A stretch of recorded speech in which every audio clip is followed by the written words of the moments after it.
앞으로 이 시장 상황에 따라서 좀 영향이 적은 곳, 뭐 지금 투자해도 좋을 만한 지역 어떤 곳들이 있는지 세 분께 질문 다 드려보겠습니다. 먼저 이 대표님부터 말씀해 주시죠. 가장 관심이 많으실 답변일 것 같은데요. 일단 그 보유하신 자금과 세금 상황 한번 살펴보시고요. 지금 이제 세금에 그다음에 가장 중요한 거 그 자금 출처에 문제가 없으시다면 고가 시장 중에서 낙폭이 컸던 이제 그다음에 이제 관리 처분을 받고 난 이런 물건들 중에서 이제 지금 분양을 곧 앞둔 이런 단지들 정말 지금 매력적이고요. 가격이 많이 떨어진 상태고 물건이 전혀 안 나왔었는데 지금 물건들이 나오고 있어요. 근데 지금 추가로 관리처분 인가를 받거나 이주를 하거나 혹은 이제 다시 진행이 될 사업 시행 인가를 갈 이런 단지들이 줄줄이 대기를 하고 있으면 다행인데 이제 거의 서울의 노른자 분양이 끝나가고 있거든요. 그래서 서울의 신축을 가격이 되신다면 좀 보유를 하는 것이 좋겠고 이제 중위권 정도 가격을 보유하신 분들, 그러니까 15억 초과 시장이 아닌 시장에 이제 진입을 하시고자 하는 분들은 지금 입주장인 곳들이 과대 낙폭이 나오고 있습니다. 물건들이 거의 소진되고 있기는 한데 이렇게 공포심에 입주장이라고 하면 그 동네의 여건이 굉장히 개선되기 때문에 약간 용기를 갖고 이제 진행을 하셔도 좋을 것 같아요. 예를 들면 강동구 고덕지역 같은 경우도 입주가 마무리가 되고 있는 지금 단계인데요. 가격이 많이 좀 내려왔어요. 이런 것들은 실수요라면 지금 접근하셔서 들어가셔도 조금 시세 차익도 볼 수 있겠다라는 생각이 들고요. 그다음에 지금 투자의 목적으로 만약에 생각을 하시면 이제 실거주하기엔 돈이 좀 부족해서 이제 대출이 많이 줄어들었잖아요. 그런 경우는 과감하게 돈을 불리는 입장에서 투자와 실거주를 좀 분리를 하셔서 일순간 대신 내가 대출이 가능하잖아요. 그걸 활용하셔서 재개발 입지를 그러니까 내가 살 집으로 보면 참 마음에 안 들어요. 거기 재개발지 가면 막 낙후돼 있고 내가 그런 구에 살고 싶지 않고 살라는 이야기가 아니라 투자의 접근으로 이제 여윳돈과 대출이 가능하신 걸 활용해서 지금 재개발들도 낙폭 크고요. 특히나 재개발에 5구 물건은 많이 나왔었지만 한동안 1년 동안 84형 물건이 안 나왔어요. 33평형 물건이. 지금 중대형이 훨씬 더 시세 차익이 좋거든요. 이런 것들은 조금 지금 물건이 나왔을 때 보유하는 게 좋겠다. 이런 물건들은 더더욱이나 사전 점검이 끝나고 나면 안 나오거든요. 여기서 팁은 입주를 앞두고 있는 직전의 물건이면 사전 점검하기 전에 물건을 계약하시는 게 좋아요. 단지가 오픈되고 나면 그때부터 관심도가 확 올라가면 투자금이 조금 늘어나거든요. 그런 것들 좀 눈여겨보실 필요 있을 것 같아요. 네, 실수요와 이 투자를 좀 구분해서 말씀해 주셨는데 자 다음은 정 대표님 말씀해 주시죠. 네, 질문이 시장 상황에 따른 영향이 적은 곳인데요. 그전에 시장 상황으로 영향이 많았던 곳으로 한번 초점을 맞춰보는 게 어떨까 싶습니다. 그러니까 시장 상황에서 영향이 참 많았던 곳 같은 경우에는 규제 지역인 거나 아니면 입주 물량으로 약간의 가격을 조정받았던 지역이라고 표현될 수 있는데요. 그러니까 규제 지역, 그러니까 규제에 의해서 그 가격을 좀 내려갔다면 그 규제가 풀리면 다시 회복될 가능성이 높거든요. 그러면 규제 지역 같은 경우에는 우리가 처음에 생각했을 때 지금 투기 지역, 투기 가열지구에 내 집 마련 아니면 한 채 정도는 그곳에 먼저 마련하는 게 가장 좋을 것 같고요. 그런데 만약에 그 가격적으로 자기가 부담이 된다면 그 다음엔 조정 대상 지역으로 또 한번 눈길을 돌리는 게 좋고요. 그리고 최근에 입주 물량이 많아서 낙폭이 되었던 곳이 앞서 말했던 수원 지역이었거든요. 수원도 입지가 좋아질 지역이었기는 하지만 그 주변에 입주 물량이 상당히 많았습니다. 특히 경부 라인 쪽, 그러니까 성남이라든지 용인, 수원, 화성 이쪽이 작년까지 정말 힘들었거든요. 그런데 이제 올해부터 이제 입주 물량이 풀려지면서 그쪽 라인 쪽으로는 이제 가격도 지금 반영이 돼서 이제 상승하고 있지만 한 1, 2년 안쪽으로는 입주 물량이 거의 없기 때문에 그쪽도 한번 살펴보는 것도 좋을 것 같습니다. 네, 오히려 회복 가능성 높은 곳 말씀해 주셨고, 네, 소장님. 네, 저는 이제 호재가 실현되는 곳들을 좀 주목하라고 말씀을 드릴 수 있는데요.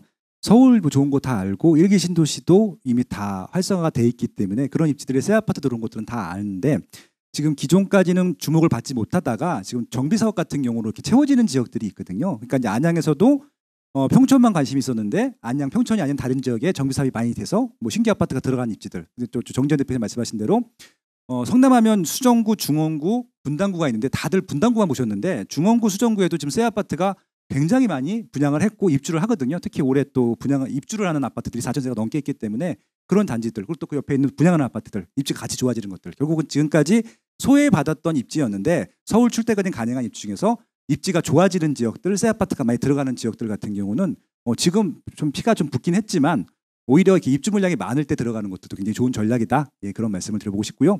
중요한 거는 서울이라는 최대 일자리 지역에서 출퇴근이 가능한 거리여야 된다는 것들을 잊지 않고 접근하시면 좋겠습니다. 네. 네, 세 분을 모시고 말씀 들어보니까 정말 각각 다른 하지만 굉장히 또 중요한 정보들을 말씀해 주셨습니다. 지방시장에 대해서 좀 이야기를 들어보도록 할게요. 사실 이 원정 투자까지 이야기 나온 게 참 엊그제 같은데 요즘에는 지역 중심으로 미분양이 또 다시 늘고 있고 이 새 아파트 같은 경우에도 입주율이 낮아지고 있다고 합니다. 시장 상황 강 기자님 좀 짚어주시죠.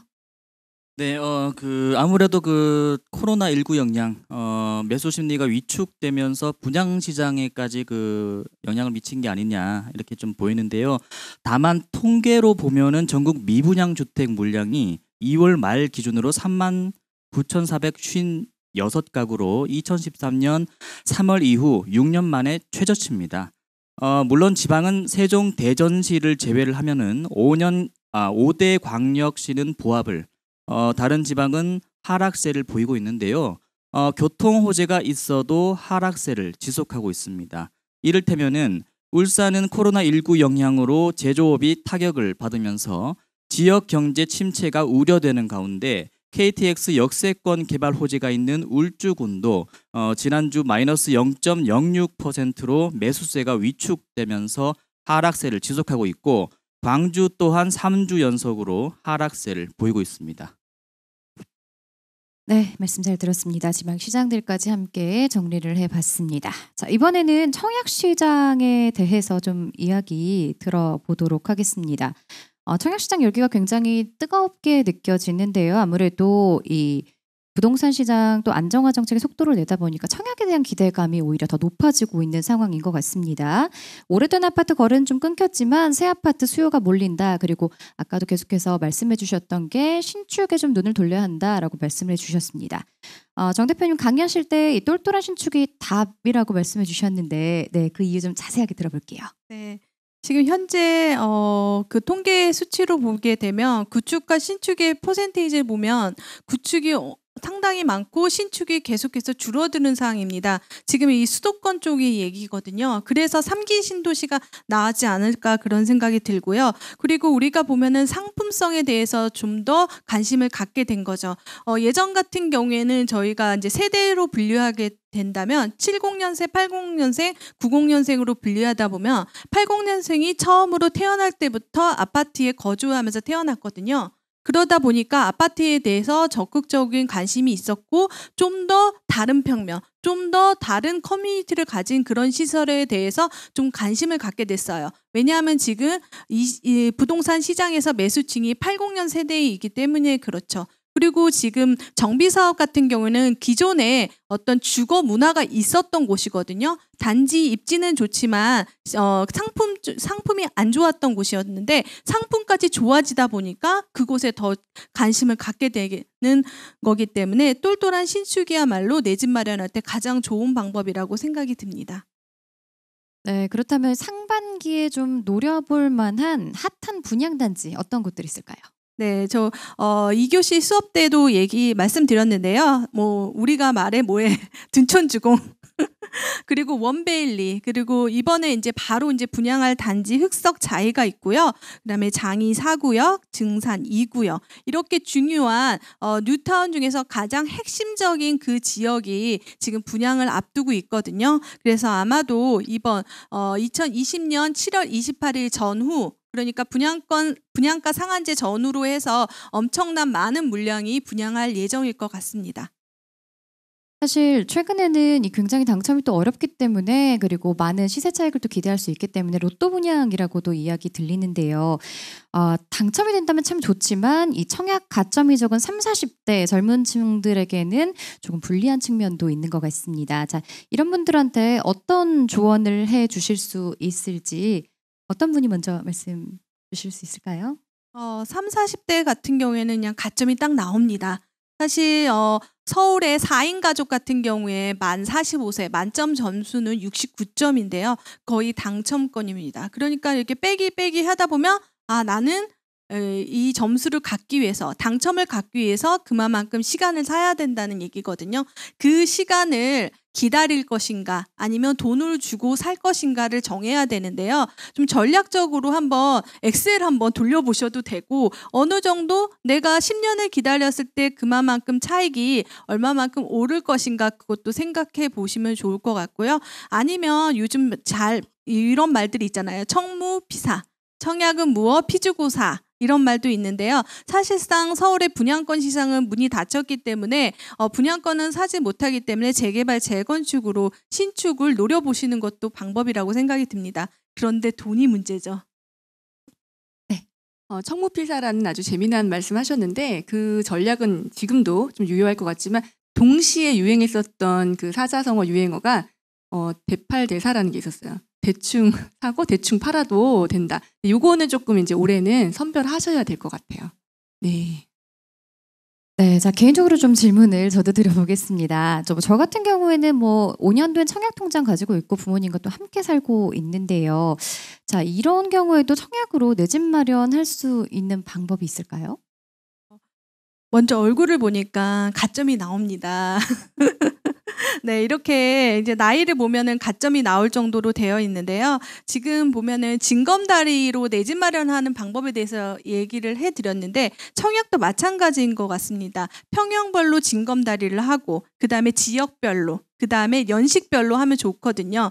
그런데 지금 신축 같은 경우는 하기 어려움. 자기 지역을 선택했더니 그 신축을 선택하지 못하는 그런 청약으로 당첨이 될 수 없거든요. 그러면 좀 지역을 다르게 보는 거죠. 제가 수업 시간에 얘기했지만 다주택자도 당첨이 될 수 있다. 그게 바로 저거점자들도 당첨이 될 수 있는 지역이거든요. 그 지역에 내 집 마련, 내가 살 수 있을까라는 또 고민을 하게 됩니다. 그래서 이런 부분을 조율하다 보면은 내 집 마련에 대해서 어떤 교집합적인 부분 그런 곳을 마련하면 더 좋을 것 같은데요. 먼저 결혼하셔서 신혼부부 특공 아니면 중소기업 특공도 한번 생각해 보시는 것도 좋을 것 같습니다. 네, 고맙습니다. 여러 가지 또 전략들 짚어주셨으니까 참고하시면 좋을 것 같습니다. 자, 이번에는 수익형 상품에 대해서 좀 여쭤보고 싶습니다. 며칠 전에 저희 이데일리 기사 좀 살펴보니까요. 아파트를 누르니까 또 풍선 효과로 이런 꼬마 빌딩 같은 수익형 부동산이 또 강세를 보인다라는 기사를 봤습니다. 김 소장님, 이 꼬마 빌딩 같은 경우는 어떨까요? 이게 좀 오해가 있는데요. 꼬마 빌딩과 아파트는 다른 상품으로 일단 보시는 게 맞을 것 같고요. 수익형 부동산인데 금액 자체가 좀 다릅니다. 근데 이제 최근에 꼬마 빌딩이 왜 풍선 효과로 주목이 됐냐면요. 꼬마 빌딩 같은 경우가 지금 강남에 있는 아파트 시세랑 거의 비슷해졌거든요. 과거 같은 경우는 아파트가 많이 비싸도 꼬마 빌딩보다 무조건 저렴했었는데 지금은 강남에 있는 아파트가 웬만한 꼬마 빌딩 시세기 때문에 선택의 여지가 있다고 하는 것들입니다. 근데 이제 아까 말씀드린 대로 아파트 같은 경우는 규제가 많고요. 대출 부분들이 문제가 있기 때문에 꼬마 빌딩 같은 경우는 개인으로 사기도 하지만 법인으로 많이 사기도 하고요. 그럼 대출 문제도 해결할 수 있고 다양한 형태의 매입 방법도 있고요. 그런 부분들이 좀 부각이 됐었는데 최근에 꼬마 빌딩에도 이제 이렇게 좀 좋다라고 하는 좀 아파트를 대체할 수 있다는 좀 소문이 나자마자 수요층들이 몰린 거예요. 근데 이제 아파트처럼 많은 게 있는 게 아니라 꼬마 빌딩은 공급이 적거든요. 그러다 보니까 적은 공급 내에서 수요층들이 몰리게 되니까 최근에 시세가 또 많이 올라갔습니다. 거기다가 또 저금리라고 하니까 수익률도 수익률이 더 높아지겠구나 하는 기대들이 반영이 돼갖고 더 그렇게 됐거든요. 근데 결국 이제 꼬마 빌딩도 결국 이제 수요 대비 공급이 적어서 가격이 올라가고 인기도 많아지고 했는데 문제는 꼬마 빌딩 같은 경우가 영원한 월세를 주는 상품도 아니고 특히 저금리 시대에서는 월세도 같이 낮아지거든요. 수익률 자체가 낮아지는 상품이기 때문에 분명히 선별을 해야 된다는 말씀을 드려보고 싶었었고요. 그리고 이제 꼬마 빌딩 자체도 부가가치를 만들어서 시세를 올릴 수 없다라고 하면은 그건 투자하면 안 되는 것들이거든요. 점점 수익률은 낮아질 것이기 때문에 그래서 꼬마 빌딩도 내가 사는 가격보다 부가가치를 만들어서라도 시세를 높여서 매도할 수 있는 전략이 없다라고 하면은 좀 조심할 필요는 있다. 그렇게 말씀드릴 수 있을 것 같고요. 단순히 지금 인기가 많다고 무조건 접근해야 되는 상품은 아니라고 생각을 합니다. 투자 트렌드와 그리고 미래의 가치 이런 것들 잘 또 생각하셔야 하는 게 환금성과 또 직결되는 부분이니까요. 꼼꼼하게 체크하셔야겠습니다. 자, 그럼 끝으로 지금 같은 불경기에 똑똑한 내 집 마련 방법에 대해서 한 말씀씩 들어보도록 하겠습니다. 자, 어떤 분부터? 네, 똑똑한 내 집 마련을 하기 전에는요. 자기 자신을 알라 이 얘기를 해드리고 싶은데요. 먼저 가용자금을 얼마나 할 수 있는지 그 부분이 제일 중요할 것 같습니다. 그리고 우리는 대출이라는 게 지금 당장을 내더라도 우리가 10년 뒤, 20년 뒤 상환할 걸 생각을 하고 대출을 내주게 됩니다. 그렇기 때문에 첫 번째 너의 자신을 알고 가용자금을 파악하는 게 가장 중요하고요. 두 번째로는요. 눈높이를 낮춰라. 이 얘기를 해드리고 싶어요. 너무 높은 곳만 바라보다가는 정말 갈 수도 없을 지경이 될 것 같습니다. 그렇기 때문에 징검다리로 한 담 한 담 이렇게 나가면 좋을 것 같고요. 세 번째로는요. 정말 좋은 곳이라면 내가 내 집 마련을 하기 전에 선행돼야 될 게 공부가 아닐까 싶습니다. 네, 이지연 대표님도 한 말씀 해주시죠. 예, 내 집 마련을 하는 적기이긴 하지만 지금 이제 기업 상황들이 몇 년 후에 안 좋을 지표들이 많이 나오고 있기 때문에 그것을 대비해서 내가 지금 속한 직군을 한번 보셔야 돼요. 그래서 지금 직장 상황이 1, 2년 안에 구조조정을 좀 겪을 그럴 직종이라고 하면 갑자기 이자 낼 돈이 없어지기 때문에 주택 시장과 상관없이 영향을 미치기 때문에 조금 조심하셔야 될 것 같고요. 특히나 이제 은퇴 세대인 경우는 무리해서 시세 차익형에 지금 뛰어들기보다는 이제 금리가 지금은 낮아서 그렇거든요. 근데 금리 변화가 조금만 일어나더라도 굉장히 취약해져요. 이런 것들 조심하셔야 될 것 같고요. 젊은 분들 같은 경우는 한 아이가 미취학 전이라고 하면 실거주보다는 조금 더 아껴 사시고요. 남의 집에서 조금 더 고생하시고 실거주와 투자 좀 분리하셔서 아이가 취학기 되기 전에 좀 자산을 불려가시는 방법으로 좀 도전적으로 접근하시는 게 어떨까. 그다음에 조금 맞벌이를 웬만하면 유지하시는 게 좋습니다. 제가 이제 요즘 재무 상담을 좀 많이 하는데요. 요즘에는 절세라든가 대출 요건이 너무 복잡하고 기존에 어떤 물건을 보유하고 있었는지에 따라서 이 물건을 사야 되는지 안 사야 되는지가 굉장히 달라지기 때문에 그냥 단순히 분당 좋아요? 저희 분당 좋지라고 말을 못 하는 거예요. 재무 상담을 해보면 10년 동안 그러니까 부모한테 도움받지 않고 자력으로 결혼을 했더라도 금수저가 아니었더라도 10년 동안 맞벌이를 했느냐. 이 맞벌이한 부부가 서울시에 집을 마련을 하고 시작했는가.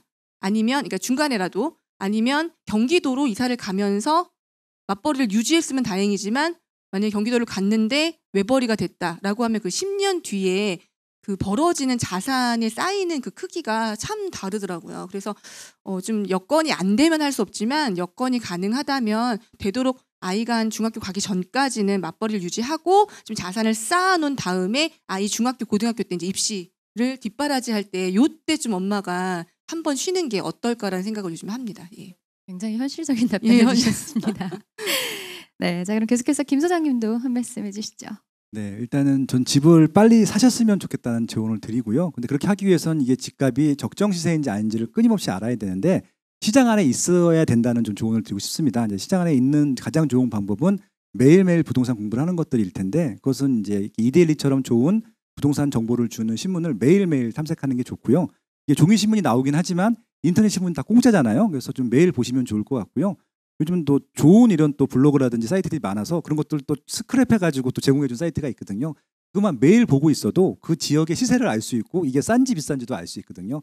그렇게 하다가 마음에 꽂히는 게 있으면은 저는 무리해서 사라고 말씀을 드려요. 근데 집 같은 경우는 제가 무리해서 실거주 목적으로 산 사람 치고 한 번도 후회한 사람 못 봤거든요. 그러니까 좀 소극적으로 가기보다는 오히려 이제 본능적으로 말도 안 되게 대출을 받거나 말도 안 되게 투자하지는 않거든요. 그래서 적극적으로 오히려 공부를 하다가 마음에 꽂히는 거 있으면 어떻게 하면 저 집을 살 수 있을까로 고민하는 방법으로 접근하셔야지 너무 소극적으로 하게 되면 평생 집을 못 살 수도 있거든요. 그래서 좀 선배로서 제 집을 샀던 선배로서 그렇게 좀 제안을 드리고 싶습니다. 네.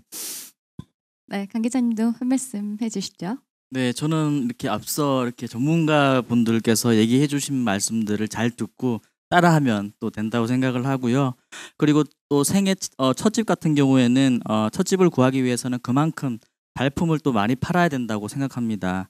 선호 지역 몇 개를 골라가지고 한두 달 임장을 하다 보면은 값싸고 좋은 집을 꼭 이제 구할 수 있을 것이라고 생각합니다. 감사합니다. 네, 잘 들었습니다. 자, 오늘 길지 않은 시간이었지만 내 집 마련에 관심이 있으신 분들이라면 꼭 알아야 할 좋은 정보들 많이 드렸습니다. 자, 오늘 참석해주신 네 분 감사드리고요. 이 하반기에는 또 오프라인으로 구독자 여러분 꼭 만나 뵙겠다는 약속 드리면서 오늘 포럼 여기서 마치도록 하겠습니다. 유튜브 구독 꼭 눌러주시고요. 고맙습니다.